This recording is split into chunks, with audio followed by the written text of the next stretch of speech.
Boa tarde, meus alunos. Hoje a gente vai falar de um tema extremamente relevante dentro da unidade de terapia intensiva, não só na unidade de terapia intensiva, como também na urgência e emergência, no atendimento pré-hospitalar, que vai ser a avaliação do nível de consciência do paciente e também os possíveis declínios dessa consciência.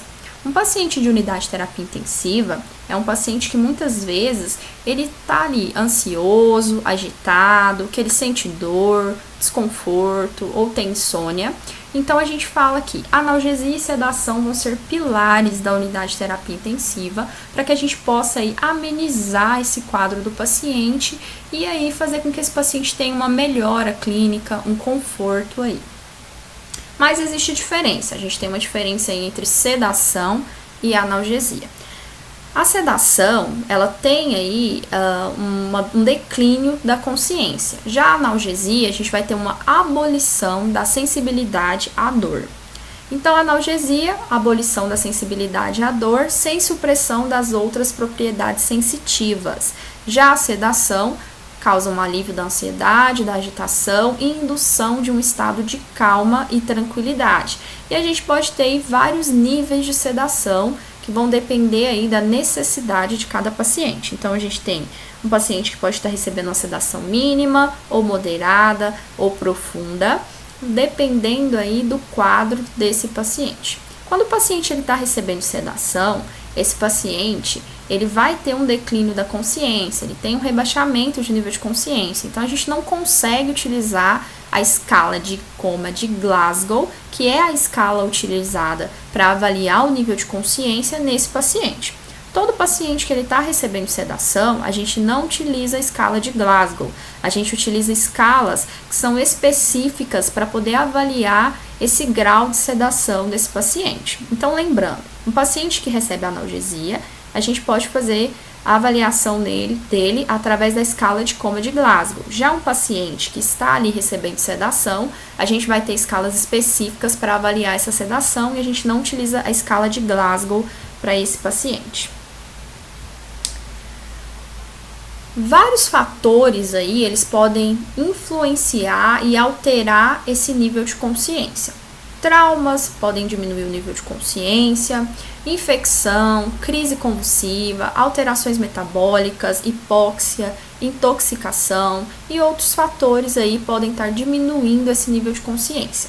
Mas o que é essa consciência, né? A gente fala que a consciência é a capacidade do indivíduo de reconhecer a si mesmo e o meio em que o cerca e também de interagir com esse meio de forma adequada. Então, se o paciente reconhece a si mesmo, se ele reconhece onde ele está, se ele consegue ali interagir com esse meio, ele é um paciente que se encontra consciente. Nós temos aí as classificações dos níveis de consciência. Então, a gente pode ter desde um paciente que se encontra consciente, alerta, até um paciente inconsciente, em coma. Tá? Então, o paciente que está ali consciente, que ele está alerta, ele está acordado, ele apresenta respostas que são adequadas às perguntas que você faz para ele. É um paciente que está conseguindo ali ter uma interação adequada, que ele conhece ali o meio onde ele está inserido. Então, é um paciente consciente. Um paciente letárgico é um paciente que se encontra aí um pouco sonolento, que ele responde a estímulos e responde adequadamente a perguntas, porém de forma mais lenta. Então, ele vai responder, mas de uma forma mais lenta, é um paciente letárgico. Um paciente obnubilado, ele é um paciente também que tem aí uma sonolência um pouco mais profunda, mas você consegue acordar esse paciente, você chama esse paciente e ele acorda. Só que, quando você faz perguntas ali para esse paciente, ele vai te dar respostas ali descoordenadas, respostas incorretas, de forma confusa. Essa seria, então, a diferença de um paciente que só se encontra sonolento para um paciente aí que está obnubilado. Um paciente sonolento, você chama esse paciente, acorda ele e ele vai te dar respostas adequadas. Um paciente obnubilado, você chama esse paciente, ele acorda, mas essas respostas que ele vai apresentar às suas perguntas vão ser descoordenadas, vão ser incorretas. E um paciente aí toporoso vai ser aquele paciente em que ele só responde a estímulos dolorosos. Então, esse paciente já não responde mais a estímulo verbal, ele não responde a estímulo tátil, ele só responde a estímulos dolorosos. Esses estímulos dolorosos, né, essas pressões, elas podem ser feitas aí tanto no leito ungueal, quanto uma pressão no trapézio ou uma pressão na região supraorbital. São pontos aí que a gente pode utilizar para poder empregar esses estímulos.